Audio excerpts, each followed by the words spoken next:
Hello friends, my name is Kajal and welcome to your YouTube channel future नीति। आज हम study करेंगे root word की और ये रूट वर्ड की हमारी फर्स्ट क्लास रहेगी। सभी रूट वर्ड्स को हम अल्फ़ाबेटिक वे में स्टडी करेंगे और उनके कुछ एग्जांपल्स भी लेंगे। फर्स्ट रूट वर्ड जो हमारा होगा ए और एन। ए और एन जिस वर्ड के भी आगे हमारा लग जाएंगे वे नेगेटिव सेंस में मीनिंग देंगे। इनका जो मीनिंग होता है जैसे कि नॉट और विदाउट, ये जो कैसा मीनिंग देंगे, ये नॉट या विदाउट का मीनिंग देंगे। जैसे मोरल, मोरल से पहले अगर हमारा ए और एन लग जाए तो इसका मीनिंग होगा जैसे मोरल हमारा नैतिक होता है, लेकिन इससे पहले अगर ए लग जाए तो ये होता है बनेगा, इसका मीनिंग बनेगा जैसे नीति भ्रष्ट या नीतिहीन, कोई भी मतलब गलत कार्य। उसके बाद हमारा आता है एनार्की। एनार्की एक साथ लिखा जाएगा, यहाँ पर थोड़ा सा एरर है। एनार्की का जो मतलब होता है वो होता है अराजकता। मीन्स जहाँ पर कोई भी शासन नहीं किया जा सकता वहाँ पर उसे क्या कहेंगे, एनार्की कहेंगे। और आर्की का मतलब होता है शासन, एनार्की का मतलब होता है मतलब जहाँ शासन नहीं है। सेकंड जो हमारा रूट वर्ड है वो है एक्रो। एक्रो का जो मीनिंग है वो है हाइट, मतलब यह है जहाँ भी जिस भी वर्ड में एक्रो आपको मिलता है वो किसी न किसी हाइट को रिलेट करेगा। और जैसे कि हमारा एक्रोफोबिया, एक्रोफोबिया है, एक्रोबोट है। जो एक्रोफोबिया है अगर इस वर्ड को हम तोड़ कर देखें तो इसमें भी हमें दो रूट वर्ड मिलती है। फर्स्ट जो मिलती है हमारी एक्रो और सेकंड जो हमारी मिलती है फोबिया। एक्रो का मतलब हाइट और फोबिया का मतलब डर, यानी कि जिस भी व्यक्ति को ऊंचाई से डर लगता है उसे हम क्या कहेंगे, एक्रोफोबिया। सेकंड वर्ड है हमारा एक्रोबोट। एक्रोबोट एक ऐसे व्यक्ति को कहते हैं जो मतलब ऊंचाई पर जाकर करतब दिखाता है, खेल दिखाता है, ऐसे व्यक्ति को हम एक्रोबोट कहेंगे। सेकंड जो हमारा वर्ड, थर्ड हमारा वर्ड है एरो। एरो मतलब एरो रिलेट करता है हमारा हाइट को। एरो किसे, एरो एरो रिलेट करता है हमारा एयर और फ्लाइट, यानी कि किसी भी मतलब हवा को रिलेट करता है। हवा को रिलेट करता है, जैसे कि एरोफोबिया। फोबिया का मीन्स हम पहले ही पढ़ चुके हैं। और जो एरो है हमारा वो होता है, उसका मीनिंग क्या होता है, एयर यानी कि हवा। यानी कि जिस व्यक्ति को हवा से डर लगता है उसे हम क्या कहेंगे, एरोफोबिया। उसके बाद नेक्स्ट वर्ड है हमारा एरोप्लेन। एरोप्लेन से सभी आप रिलेट करते होंगे, ये सभी ये एरो रूट वर्ड को याद रखने में हमेशा आपको हेल्पफुल करेंगे, एरोप्लेन जो कि आप सभी समझते हैं। थर्ड वर्ड है हमारा एरोबेटिक्स।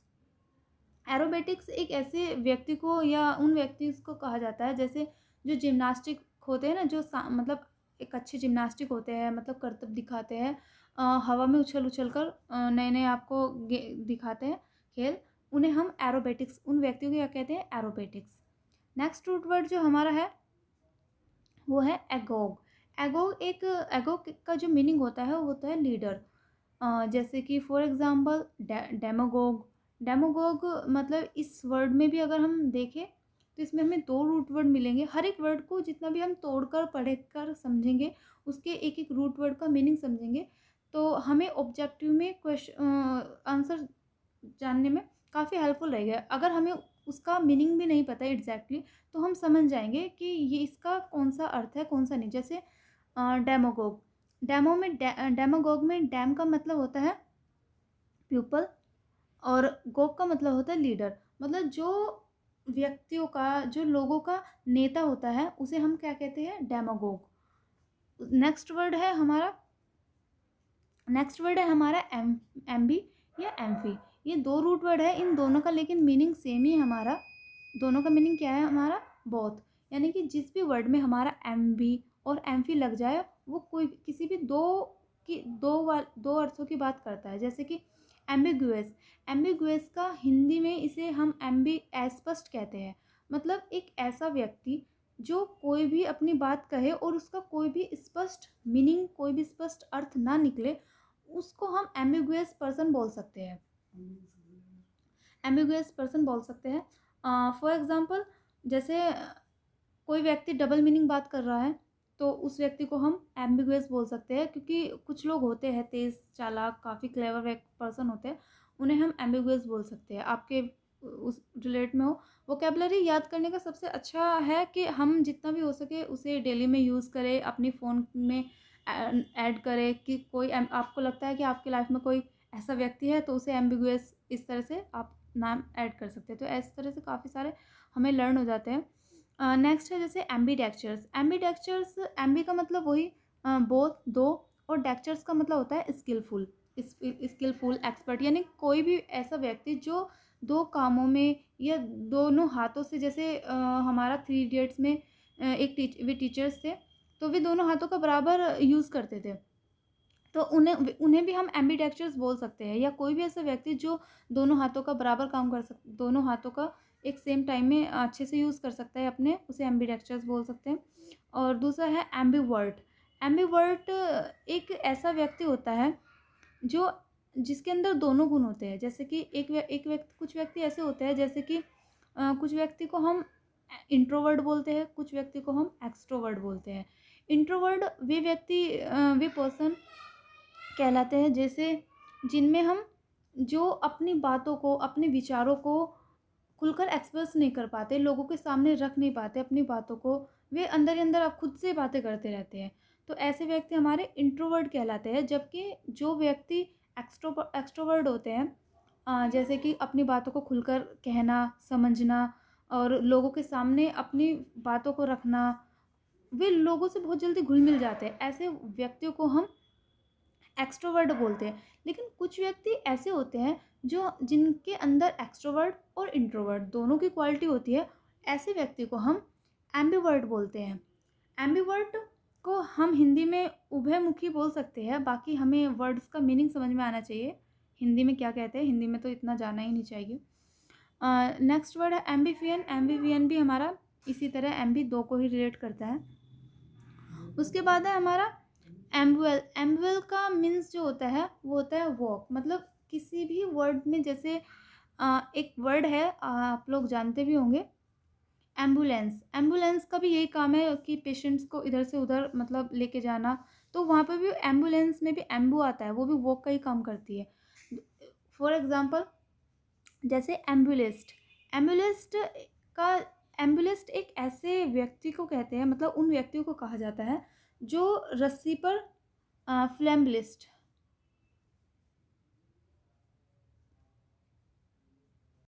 नेक्स्ट रूट वर्ड है हमारा 6 नंबर पर एम्बुल। एम्बुल का जो मतलब होता है, एम्बुल का मीनिंग होता है वॉक। मतलब जिस भी वर्ड में हमें एम्बुल मिलता है उसकी वो हमारा कहीं ना कहीं वॉक का सेंस देता है। जैसे एम्बुलेंस। एम्बुलेंस का मतलब एम्बुलेंस का काम भी क्या होता है, पेशेंट्स को इधर से उधर लेके जाना, मतलब वो भी एक वॉक का ही काम करता है।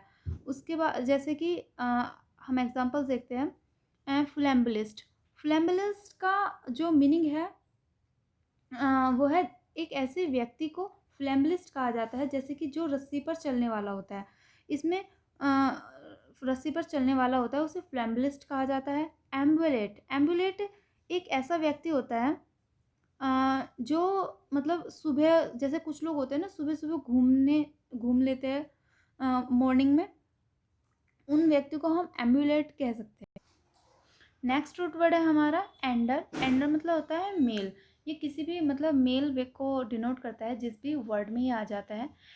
हमारा जैसे वर्ड है एंड्रोकेसी। एंड्रोकेसी एक एंड्रोकेसी उन्हें कहा जाता है जहाँ पर पुरुषों का मतलब मेल का शासन होता है, उसे एंड्रोकेसी कहा जाता है। एंड्रो मतलब होता है मेल और क्रेसी मतलब होता है शासन करना। जहाँ पर भी पुरुषों की ही सरकार होती है, पुरुषों का शासन होता है, वहाँ पर उसे एंड्रोकेसी कहा जा सकता है।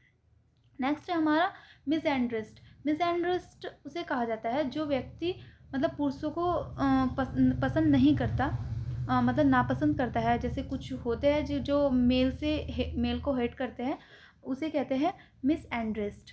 मिसएंड्रिस्ट। नेक्स्ट रूट वर्ड है हमारा एंथ्रोप। एंथ्रोप का मतलब होता है मैनकाइंड। मतलब जो इसका जो फॉर एग्जांपल है जैसे कि फिलैंथ्रोपिस्ट। फिलैंथ्रोपिस्ट एक ऐसे व्यक्ति को कहा जाता है जो मैनकाइंड यानी कि मानवता से प्रेम करता है, जो मानवता की भलाई के लिए मतलब उनके वेलफेयर के लिए उनके लिए अच्छा करता है, अच्छा सोचता है, उन्हें हम फिलैंथ्रोपिस्ट कहते हैं।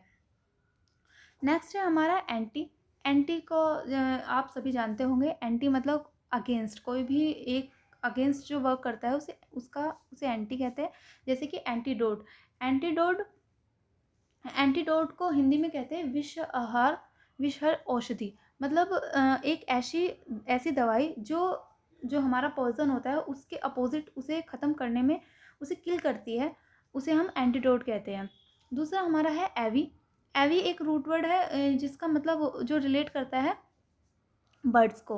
एवियरी, एवियरी का मीनिंग जो होता है, एवियरी मतलब होता है पक्षीशाला, मतलब जहाँ पर पक्षियों का पालन किया जाता है उसे एवियरी कहा जाता है।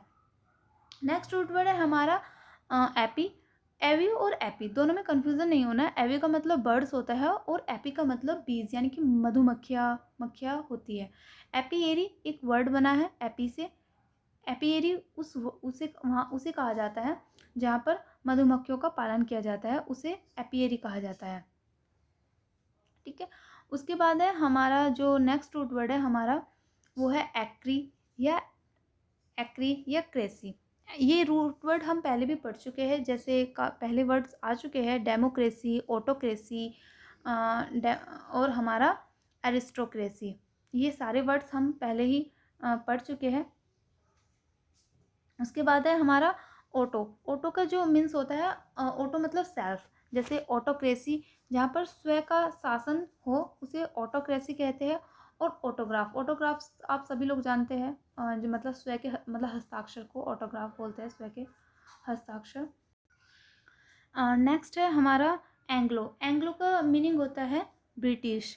मतलब जिस भी वर्ड में एंग्लो आता है उसे हम वो ब्रिटिश को रिलेट करता है। जैसे एंग्लोफिल, फिली मतलब होता है पसंद करना किसी को, और एंग्लो मतलब होता है ब्रिटिश, यानी कि जो ब्रिटिश को या ब्रिटिश के लोगों को पसंद करता है उसे एंग्लोफिल कहते हैं। एक वर्ड है हमारा एंग्लोफोन। एंग्लोफोन, यानी कि ये भी हमारा ब्रिटिश को रिलेट करता है। उसके बाद है हमारा एरिस्टोन। एरिस्टोन का जो मीनिंग होता है हमारा, उसका मतलब होता है इलिट। इलिट को हिंदी में कहते हैं जैसे कि कुलीन वर्ग, यानी कि उच्च वर्ग या कुलीन वर्ग। जैसे कि एरिस्टोक्रेसी, एरिस्टोक्रेसी का जो मीनिंग है, एरिस्टोक्रेसी उसे कहा जाता है जो उच्च कुल के होते हैं। जैसे कि राजा का बेटा राजा बनेगा, या फिर ऐसे चलता था ना, तो जो उच्च कुल के लोग शासन करते आते हैं उनकी सरकार को ही हम एरिस्टोक्रेसी कहते हैं। नेक्स्ट है हमारा ऑल्टर। ऑल्टर हमारा लास्ट वर्ड है हमारा ए का। ऑल्टर का मतलब होता है अदर या टू चेंज, मतलब कोई भी या तो दूसरा या चेंज। ऑल्टर से हमारे काफ़ी सारे वर्ड्स हमें मिले हैं। ऑल्टरनेटिव मतलब होता है चॉइस या ऑप्शन में। जैसे कि आपको चाय मिली है और आपको चाय नहीं पीनी, तो आप क्या कहेंगे, मुझे क्या इसका ऑल्टरनेटिव मिलेगा, मतलब इसी के ही जैसा कुछ और मिलेगा, जैसे कॉफ़ी या ग्रीन टी कुछ भी, तो वहाँ पर हम यूज़ करेंगे ऑल्टरनेटिव। दूसरा वर्ड है हमारा ऑल्टरनेट मतलब स्किप करना या टेक द अदर वन। मतलब कोई भी ऐसी चीज़, या जैसे क्लासेस है हम MWF में कर सकते हैं या TTS में कर सकते हैं। जैसे MWF मतलब मंडे वेडनेसडे फ्राइडे, इस तरह से हम कर सकते हैं। या फिर हम वीक में 2 डेज़ कर सकते हैं, या ईयर में हम 4 डेज़ कर सकते हैं। मतलब स्किप करके हम अगर कर रहे हैं तो उसे ऑल्टरनेट बोलते हैं। दूसरा है हमारा ऑल्टरेबल एक ऐसा होता है जैसे कि विच कैन बी चेंज और अल्टर्ड, मतलब जिसे चेंज किया जा सकता है। जैसे कि कुछ हम कपड़े ख़रीदते हैं, अगर वो हमें फिट नहीं आ रहे, उसके अंदर मार्जिन है इतना कि हम उसे मॉडिफाई कर सकते हैं, तो उसके लिए हम ऑल्टरेबल का यूज़ करेंगे। दूसरा है हमारा इन ऑल्टरेबल मीन्स होता है विच कैन बी चेंज, जिसे हम चेंज नहीं कर सकते।